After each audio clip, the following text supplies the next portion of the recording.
নৌকা থেকে ৮-১০ গজ দূরে সেই সুন্দরী মেয়েটি পানিতে ডুব দিচ্ছিল।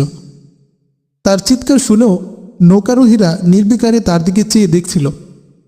আবুল হাসান প্রথমে দড়ির সিঁড়ি ফেলে দিলেন, কিন্তু তার মনে হলো যে মেয়েটির হাত পা অসাড় হয়ে যাওয়ায় সেই সিঁড়ি ধরতে পারছে না।